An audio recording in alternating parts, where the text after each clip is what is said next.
That is this dishwashing robot. Yeah, so you can see that this robot is actually quite helpful. That it's able to wash your dishes, and it's actually pretty robust. If you add more ketchup, it will continue to wipe until it's completely clean. And then in the end, it will be able to put it down and then also remember to close the faucet. So in my class, in my robotics class, actually, I often use this simple example to illustrate the point that manipulation is actually very complex. Right? So for example, even just this very seemingly simple task that many of you maybe are doing it every night actually requires a lot of understanding and skills. Right? So for example, you can understand many different types of objects like deformables, articulate objects, and fluid. And also, you need to understand the high-level semantics of the task. For example, what do you mean by clean and when to stop? And just thinking about how to write a program that's able to make your robot do this task reliably, consistently, all the time is actually very, very hard. And then maybe some of you are not really into dishwashing robot. Maybe you have a dishwasher and you feel like it's not necessary. Here are more robots for you. Right? So here I'm going to actually show you a set of robot videos that actually they are coming in with very different robot embodiment hardware. And then they're actually working in very different environments and also handling completely different tasks. And then actually, I want to say that many of those systems is actually not built in our lab. They're actually built by startups or other research labs. But however, despite all these differences of how those systems look, they all actually share one common theme. That is that all the systems are actually powered by a UMI-style data collection and a learning pipeline. So for you that who don't know what's UMI, so the name UMI actually stands for Universal Manipulation Interface. And then physically, it's actually this little handheld gripper that you can kind of carry it around and then collect demonstration data for your robots. Right? So for example, here is how it works. You can carry this UMI gripper and do the task that we showed you earlier, which is dishwashing task. This is how we collect the data. And then to collect the training data, we actually add a GoPro camera on each of the gripper to store the visual observations. Right, so that is actually a part of the training data that we later going to use to train the robot policy. And then also at the same time, we're going to use computer vision techniques like visual SLAM to track the motion of the camera. So that will actually give you the corresponding robot actions, which is how your robot want to move in the 3D space in order to perform this task. And so as you can imagine, with this visual observation and then the action, you actually have the pair of input and output for a effective robot policy that's to perform the same task as you just demonstrated. So you actually can train a machine learning model that's mapped the input to the robot action, and that is how we actually make the first video demo work. So this is a UMI that we designed more than 2 years ago now. And then we actually open sourced this design, so you can download the design and easily reproduce the design and also build on top of it. And today, actually, because of this open source hardware, we actually see UMI kind of evolved into many different forms and many improved designs. Actually, in fact, today I see one improved design actually in ETH just a little earlier in the demo. So although that you see that all these UMI actually they look very different, they have different hardwares, but they still share two common key design principles in common. Right? So first is that all these UMI design actually are oftentimes designed as a wearable device. So that's important because that allows very intuitive data collection for untrained roboticists. And also because it's wearables, you can still feel the natural haptic feedback during data collection or demonstration. And then also that maintains the portability to different environments so they can collect diverse data for generalization. And the second is that all these designs are actually end-effector or task-centric. So what that means is that for this kind of UMI design, they actually oftentimes focus on only capturing the hand motion and also local sensing, for example, using a wristband camera or tactile sensors. And we try our best to ignore the rest of the human or the robot body. And that's why this design, actually the data collected in this way is easier to transfer to other embodiments. So in order to understand why these principles matter, I think the easiest way is actually to compare UMI design with other form of popular ways of doing data collection. So for example, I think one common way is teleoperation, and actually UMI way of data collection is very different from robot teleoperation. Right? So just like Jitendra has mentioned earlier, if you're using teleoperation system, one of the key differences is that you require a robot in the loop, and that will actually introduce very unnatural interface. And I think more importantly, if you need the robot hardware as part of data collection system, you really stuck your data collection system in the lab or a very constrained environment because it's very hard to move the robots around. So as a result, the data collected is stuck to a particular environment and also particular robot embodiment, therefore making it very hard to scale. So that's why in my class, I often tell my students that teleoperation is kind of like the sugar for robotics. It's very easy to make it work. Therefore, it's kind of addictive, but it's definitely not very healthy if that's the only diet in long run. So if you're just starting in robotics and this is the first project, I think go ahead, try teleoperation. That's the easiest way to make your system work.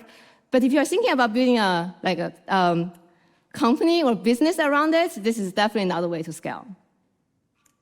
Okay, so on the other hand, on the different extreme, we also have a way, like people are thinking about whether we can directly learn by watching human videos or YouTube videos.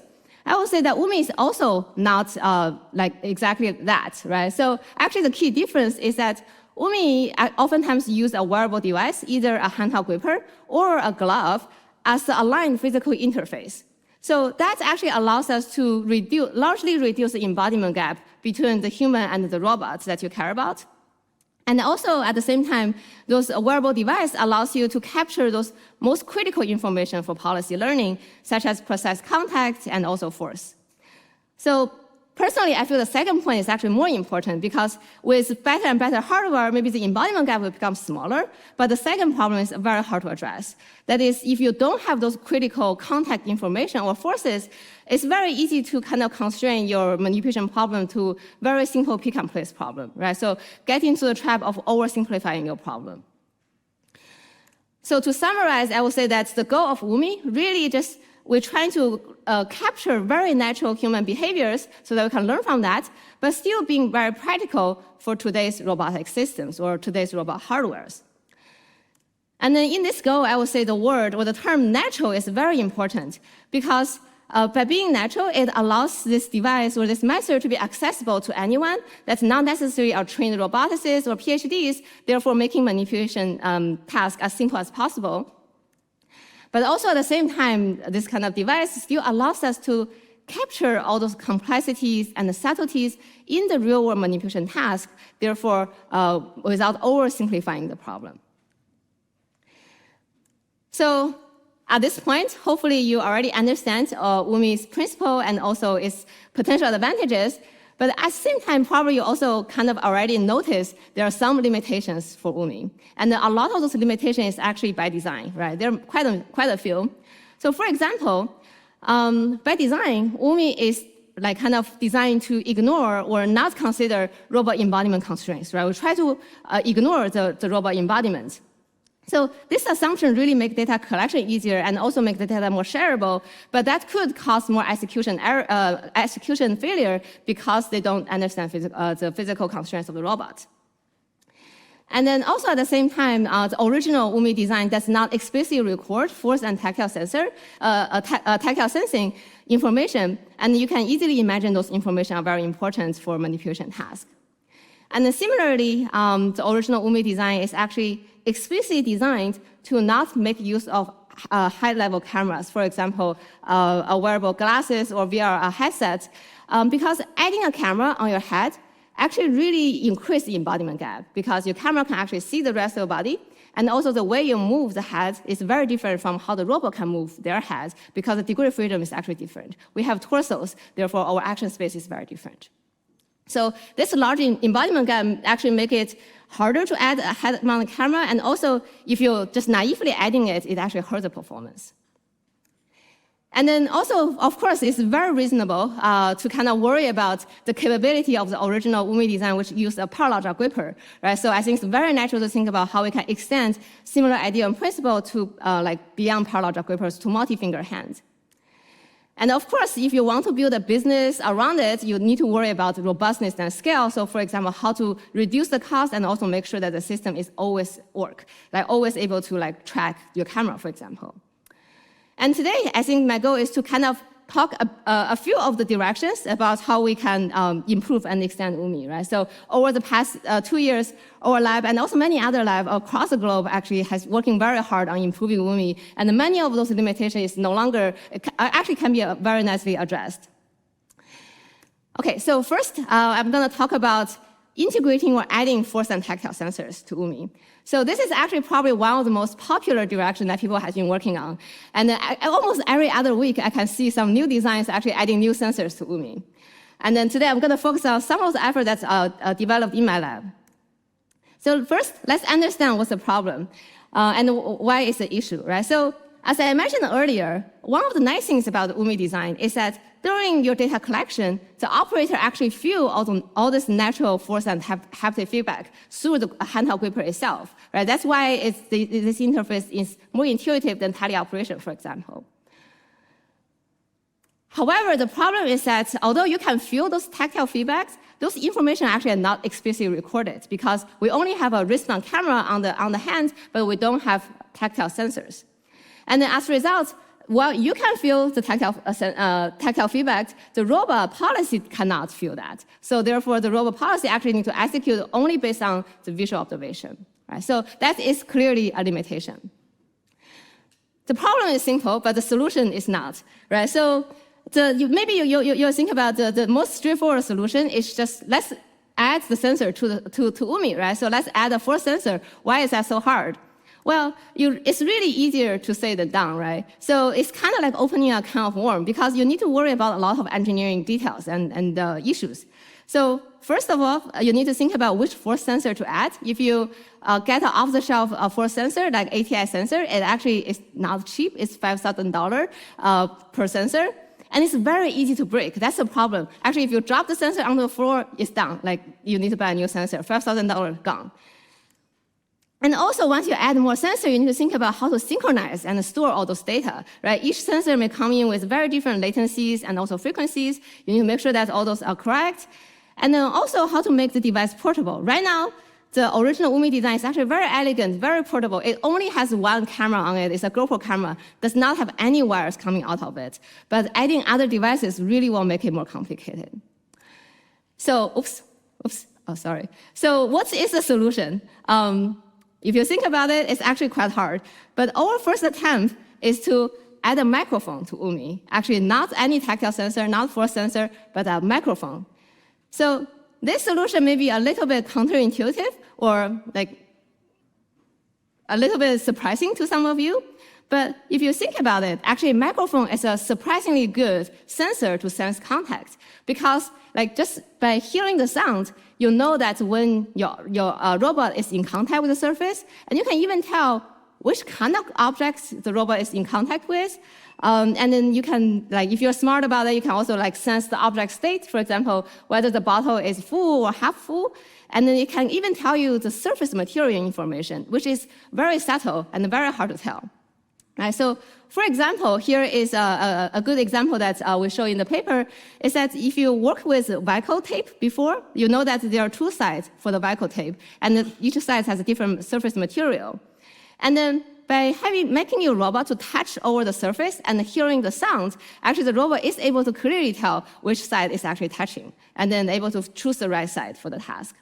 And if you think about it, this kind of resolution, or this kind of level of detail is very hard to capture with a standard tactile sensor. You need a very high resolution tactile sensor in order to capture this detail. But just with a $3 microphone, you're able to get this job done. So other nice things about the microphone is that first, it's off the shelf. Of course, you can buy it today from Amazon, $5, you'll get a good one. And then also, even more important, is that it already comes in with a standard interface. You can plug in with our original GoPro camera.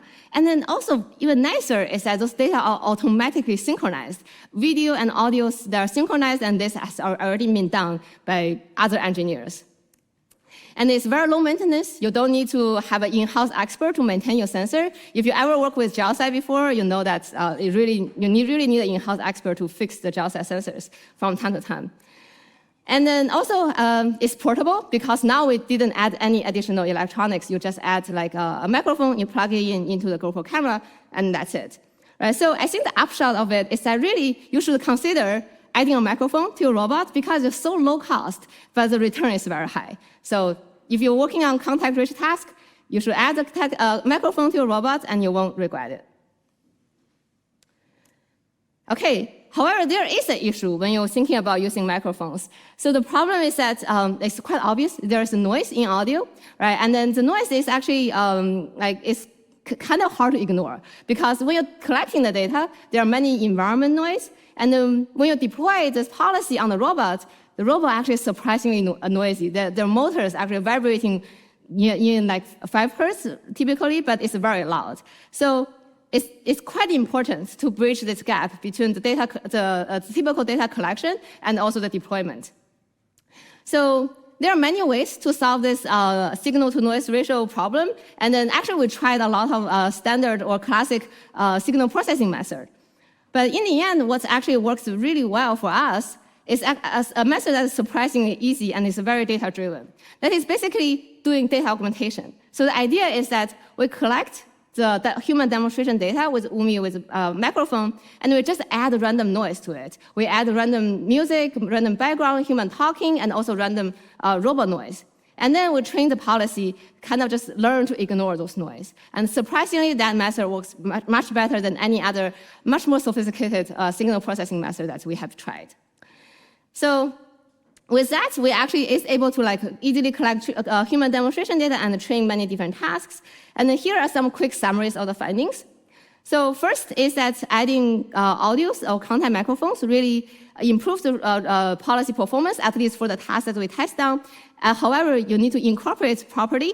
So that means is that the noise augmentation is actually surprisingly important.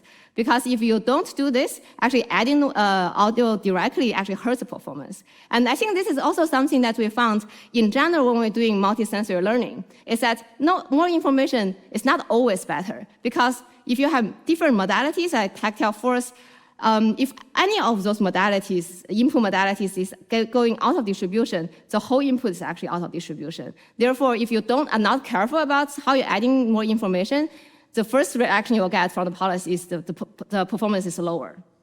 So adding it properly by doing noise augmentation really helps.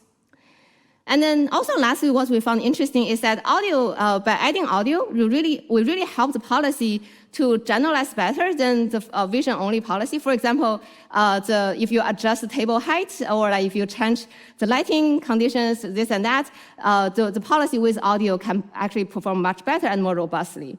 And then here is just a visualization that we're trying to investigate why they generalize better. And then you can see that if you add the audio input, the attention of the transformer actually starts to pay more attention around the task-relevant region, and instead of paying attention to the background. Right? So for example, if you only have vision, it actually needs to use the background information like the table corner in order to tell the height of the table. But when you have audio, they actually start to just focus more on the actual manipulation task. So that's maybe why it's generalized better. Okay, so now we have one solution for recording context and tactile information, but is that all we need? Well, the answer is clearly no, right? Otherwise, I won't have the rest of the talk. So what's the limitation with microphones? First is that if you have a microphone, yes, you can tell the contact event, but it's still not very good at telling you the precise force information. Right? So for example, in this task that we test in this paper is wiping. So it can tell you that the eraser is in contact with the surface, but it won't tell you whether the force that you're exerting is too much, too high. So that is something that we cannot tell from just microphone alone. And another thing is that the policy output, the policy formulation is still predicting end effector positions, although it has additional input, but the output is still the position output. So as a result, it's actually still not very robust to unexpected force perturbations during execution. So really, I think what we need to change is that this probably shows that we can still benefit from accurate force feedback if we can get that. And also, more importantly, we probably want to think about how we can change the policy formulation, in particular their output formulation, so that we can better leverage this kind of additional input. So in particular, making use of compliance control. So in a follow-up project, what we did is we actually introduced a real proper force torque sensor. But in this case, we actually add a very special force torque sensor that is called CoinFT. So this CoinFT is actually developed by Hozhong and Mark in Stanford Mechanical Engineering Department. And then I will talk a little bit about what makes CoinFT special. So earlier, I introduced you the off-the-shelf force torque sensor that typically come in with this size, ATI sensor. But this CoinFT is actually very, very small. It's very compact. It's just a size of a US coin size. And as a result, because it's so small, we actually can easily add multiple sensors on each of the robots. So we actually add one on each of the fingers instead of only adding one on the wrist. And also, this sensor is very robust, right? So we're actually able to hammer on the sensor, and then afterwards, it still works. But if you do the same to the ATI sensor, it will just not work anymore. And then also, at the same time, although it's very small and robust, it's still very precise. So here I'm actually showing you the sensor overlay on a standard ATI sensor. And then on the plots, actually, it's showing you the two force plots from both sensors. And then different color is actually different axes. But this two sensor actually is the plot is almost overlapping. That's why you didn't see two lines. So this is just to show you that this sensor's accuracy is almost as good as ATI sensor, although it's very cheap to build. It's the whole building cost is only $10 if you don't consider the postdocs cost. Okay, so with that sensor, now we can actually sense the force information. But the next question is actually how we can change the policy formulation to make better use of this information, right? So if you just still predict positions and in a very low frequency, it's actually not very helpful. So that's why we actually have this different algorithm called adaptive compliance policy. So in a high level, what it does is that instead, in addition to the original position prediction that's from the diffusion policy, we also additionally predict some virtual targets that basically indicate where the controller wants to reach but may not necessarily able to reach that. And then the difference between the original reference target and the virtual target actually tell you the compliance direction, along which direction you want the controller to be compliant. And then all this information actually can be passed down to a lower level controller that is running in a much higher frequency, therefore make a better use of this force feedback. Therefore, it's actually much more robust to force perturbation during execution. And then here is a quick policy rollout as an example. So you can see that the virtual target really will deviate upon contact. That's when So that's when the virtual target different, that's when the policy actually expects contact forces. Right? So you can see that when it's swiping, it's deviate. And this is a different task of light bulb insertion. So this is actually an interesting task because you need to be gentle on the holding force, but have a much bigger force on the insertion direction. So that actually highlights the fact that our force sensor is 6th off. It not only tells you the compression force, but also tells you other directions as well.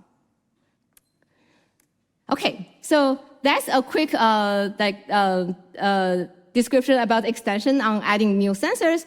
The next one that I'm going to talk about is how we can extend UMI beyond parallel jaw grippers. Right, so as you can imagine, by using a multi-finger hand, we actually is able to get closer to learning from human videos. But instead of solving this very, very hard problem, we can still make use of the principles of UMI to make this problem simpler. Right, so how we can do that? So first is that we actually build this wearable device, which is now an actual skeleton that a human can wear on their hand and then use it to collect data. So here, this actual skeleton has a very important role, which is to limit a human's finger movement in order to match the target robot hand. Right? You know that a lot of robot hands we build today actually cannot reach the same range of motion as a human. So that's why we actually have this actual skeleton to limit the range of motion of human hands so that it's easier to do the retargeting. That's also why we didn't build it as a glove, because glove cannot constrain your motion. That's why we built it as actual skeleton. And then on the actual skeleton, we also add joint encoders for each of the joints. And then this position is actually carefully designed to match one-to-one to the target robot hand, so that actually the data you collected can be directly transferred to the robot hand without any retargeting. You don't need the retargeting algorithms, which is oftentimes the place that breaks. And also, you don't need a vision tracking algorithm at all, because the joint encoder already tell you the joint information. Okay, and also, importantly, we add tactile sensor because we know it's important, and that helps you to record the contact information. And then, just like Umi, it still allows you to do natural demonstrations and with direct haptic feedback. But I do want to mention one downside is that now you can see all the wires coming out. It becomes a lot more complex. So yeah, there's still more work to be done. And here is actually the robot policy trained from the data that we collected. You can see this robot is able to hold up the pen. That is actually a task very hard to do with just parallel jaw gripper. And then in the end, it's able to pick up some salt, put on top of the vegetables. And then in this task, actually one interesting thing I learned is that the last step of picking up salt is actually surprisingly hard without tactile sensor. That is because the vision is heavily occluded. It's very dark, and also because when you insert into the salt, you don't see whether you're picking up the salt or not. So that is a task actually tactile is very critical to have.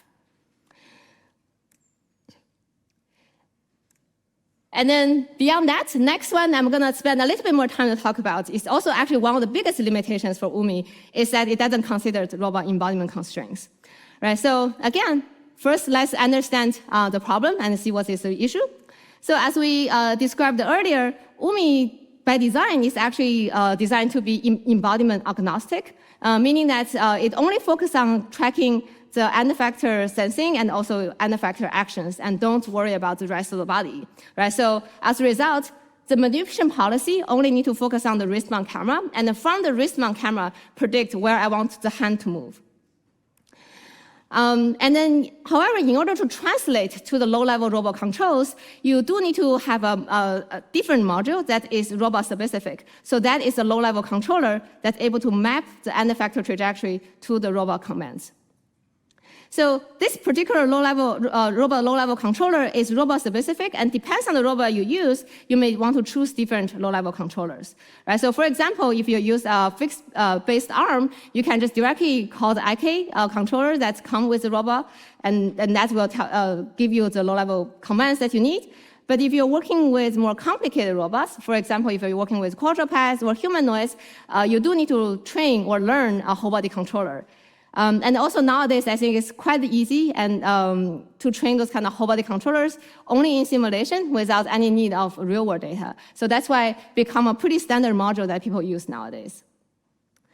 So with this kind of formulation, like embodiment agnostic manipulation policy and a robot-specific controller, you're able to kind of share all the data that we collected with UMI and then directly transfer it to different robot embodiments, right? So that's actually make data sharing very easy. So here, actually, I'm showing you all these different robot policy rollouts, but the policy itself, the manipulation policy itself, is exactly the same. We didn't retrain it, didn't recollect data, but we're just switching different robot controllers. So this formulation works most of the time, but sometimes, from time to time, it won't work, right? So that's when actually the reason why sometimes it doesn't work is that your manipulation policy from time to time can generate those trajectories that are just infeasible for a given robot embodiment or a given robot hardware constraints. So for example, if you work with a fixed-based arm, then you maybe need to worry about certain kinematic constraints. For example, certain area is just too far for the robot arm to reach, so your robot cannot realize those trajectories. On the other hand, if you work on with a drone that can fly in this 3D space, then theoretically speaking, you can reach any 3D locations in the space. However, you may have some certain dynamic constraints, meaning that certain acceleration or certain turns of the acceleration you cannot achieve. Right? So different robots may have very different constraints that you need to consider. And then fundamentally, the core problem is that with the original formulation of Umi, the communication is actually only one directional, meaning that the manipulation policy will infer how I want my robot hand to move, and then the low-level controller will just try its best to realize those uneffective trajectories, but it cannot signal back whether those trajectories is feasible or not to the high-level manipulation policy. So that is the problem. And then the solution is actually also quite straightforward once you understand the problem, is that we really try to enable two-way communication. Basically, the low-level controller can talk back to the high-level manipulation policy through diffusion guidance. Right, so here is actually how it works. The algorithm itself is called embodiment-aware diffusion policy, and then it is a joint work with Guanya's group from CNU. Okay, so here is how it works. So first of all, for the manipulation policy, we actually train a standard diffusion policy. And then in this particular project, actually the formulation of manipulation policy does matter because we want the manipulation policy to be able to capture a diverse mode of manipulation strategies, right? If you just train a simple manipulation policy that's only fit in one mode, that may not be sufficient because we want the low-level controller to have the option to choose from those generated diverse manipulation strategies and choosing the one that is more feasible to the particular embodiment. So as you can imagine, if your manipulation policy can only generate one trajectory, and then that trajectory is not feasible for the low-level controller, then there's really not much the whole system can do. So that's why the manipulation policy need to be able to generate a distribution diverse modes of manipulation trajectories. And then during the inference, at each of the denoising steps, we actually use the low-level controller to evaluate the generated trajectories with respect to a tracking cost, and also with respect to the particular given robot constraints. And then you can compute the gradient with respect to the action for the tracking cost, and then use those gradients to steer the trajectory generation to basically push the trajectory generation towards the mode that is more feasible to this particular robot embodiment. So here is a high-level summary of this algorithm. So as you can see, for each of the denoising steps, we will inject the gradient guidance to steer the action towards more feasible actions. And we also have a scheduler that's multiplied on this gradient, basically applying a weaker guidance in the beginning of this denoising process, because at those times, those trajectories are relatively noisy, therefore the gradient is also not very reliable. And then the good thing about this formulation is that we can apply this gradient guidance only in the inference time, meaning that we don't need to retrain or recollect the manipulation policy at all. We can actually just do this steering in the inference time when you know which robot you're going to deploy it on, and you don't need to change the original trained policy. So that's particularly useful in like if you're able to train a foundation model for manipulation, you don't actually need to worry about the actual robot embodiment until the inference time. And also, another nice thing about this formulation is that it's very general. It can work with different controllers. Either it is IK-based controller, MPC controller, or learned whole body controller. And then in our paper, we actually evaluate this whole system with many different embodiments. So for example, we evaluate with the Oracle embodiment, which is basically a floating hand without any embodiment constraints. We also evaluate it with a fixed arm, a fixed-based arm that has kinematic constraints. And then finally, we also evaluate with a drone which has a very severe dynamic constraints. So here is what we found. First is that without doing anything, if you just directly deploy the system, we will observe a performance decline when we actually using an embodiment that is more constrained. And that's actually just reviewing there is a big embodiment gap, and that will impact your performance. And also, we were able to show that with our steering method, we're actually able to consistently improve the success rate, especially for those more constrained embodiments, and therefore narrowing the embodiment gap. But for some cases where there is still a little gap, so I think that is still showing that there's more work to be done. Okay, so here is a task that we did in this paper, which is actually this is one of the most challenging tasks, that is this light bulb insertion task. So if you ever, I know many of you actually work with drones, some of you probably tally up a drone before, you probably can imagine this task is very, very hard. It's almost impossible to think about how to tally up your robot. But now with Umi, it's actually very easy to demonstrate a task this complicated, and your robot will be able to learn from it. And then our policy is actually able to make sure that the policy can be executed with a particular robot embodiment you have, whatever constraint it has. And then here is another task of a peg insertion task. So this task is actually not as complex or challenging as an earlier task, but what we want to highlight in this case is actually generalization. So to make this task work, we actually collect data in Stanford. So we use the Hanhao Umi Gripper to collect a lot of peg insertion tasks around our campus in different environments. That is what's showing on the left. And then we use those data to train a policy. And then we directly deploy it on CMU. Actually, in Stanford, we don't even have the drone at all. We never have a drone. But we actually can deploy the policy trained on those data directly on the CMU's hardware. And you can imagine it is a very different environment, very different embodiment, and it's able to just work with the algorithm that we proposed. So this is a very extreme case of generalization, and we actually did something even crazier that is actually generalization on a different direction. That's it's called Umi underwater. So what we do is that we actually collect manipulation data on the land, and then we deploy the whole system underwater. Right? So this is even bigger domain gap. You can imagine the image will look very different compared to online data and then underwater data.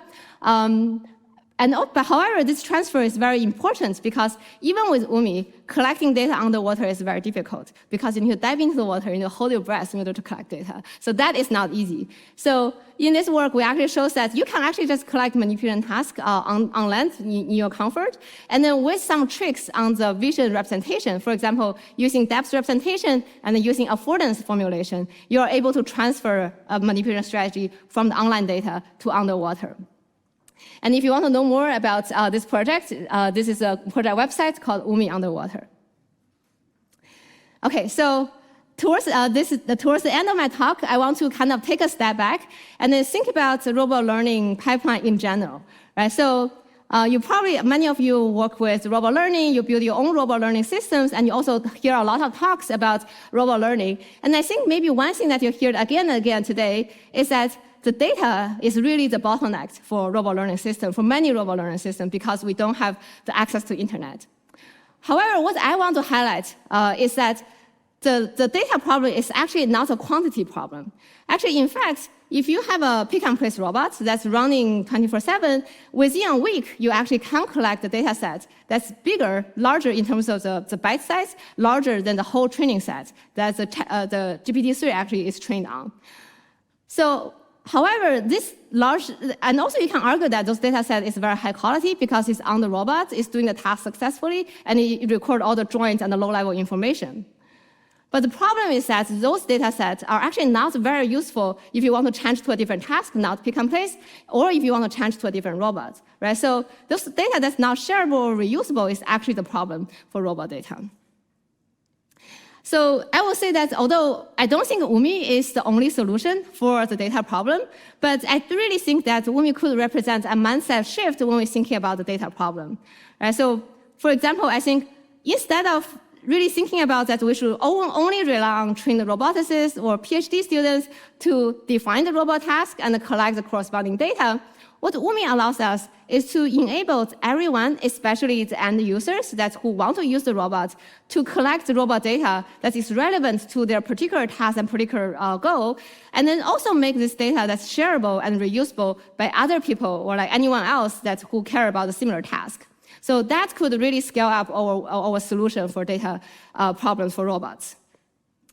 And then just as a first step towards this goal, we actually launched this website called Umi Data Website that's really trying to create a centralized hub that pull in all the data that people actually collected with Umi or Umi-like or Umi-similar systems so that people actually can share and reuse the same data set.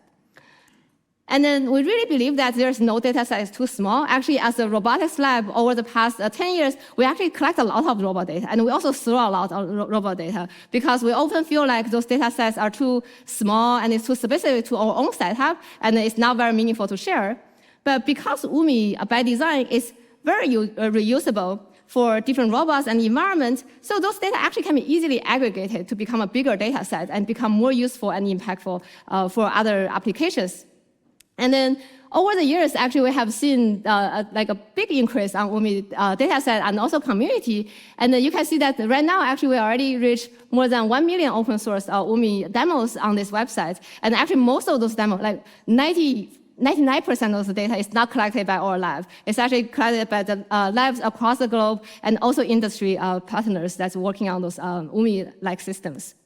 So I really hope that you can make use of this data set. We definitely benefit from it. And also hopefully that you can contribute to this data set as well. And then with that, that's the end of my talk. And I want to thank you for listening and take questions.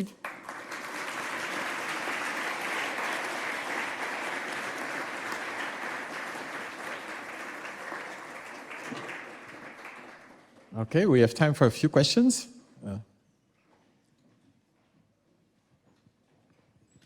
Hello. I wanted to ask maybe more of a practical implementation question, because when we're collecting data from video, it's already available. And for example, if it's for some industrial purpose, the worker can just be equipped with the camera, right? But something like a glove that constricts movements will affect how the person will actually do it. And if you want to roll something like this out at scale with a company, they will probably say no, because I'm going to reduce the efficiency of the worker by, I don't know, 80% or something. Yeah. I think that's a very practical and reasonable concern, right? So I think regardless of which version of UMI that you are using, you probably will reduce the productivity of the human worker a little bit. I think with a better design, you definitely can have a less of reduction. I think 80% is a little too much. I think probably like a 20% reduction will probably be possible. And then, however, I feel like in the future, maybe we are working towards a future that if the robot hand is closer to the human hand, maybe the UMI design can be more relaxed and therefore less constrained, and therefore you can still be more natural when you're doing the task. So that is maybe the future that we are moving towards. But I think right now it's a nice trade-off, right? I think the performance drop a little bit, but you do get very useful data that is very easy to train on. So compared to just adding a head-mount camera, for example. Okay, it's a question over there. Yeah, I have a question regarding the setup of UMI. So in UMI, you always have a gripper. So what if, for example, you just have the wrist camera on the wristband, then you record the human object interaction of the real hands? So I was wondering if this kind of setup would be more scalable? Yeah, it definitely is more scalable, right? So, however, I think it's very related to the earlier question. It's definitely more scalable, but you are also potentially, the downside is that you're gonna miss some information. So what I said is like the contact information, the force information, that is actually oftentimes very important to capture. So that is the trade-off that you're making. You make it more scalable, but also you lose some critical information. Okay, so thank you very much.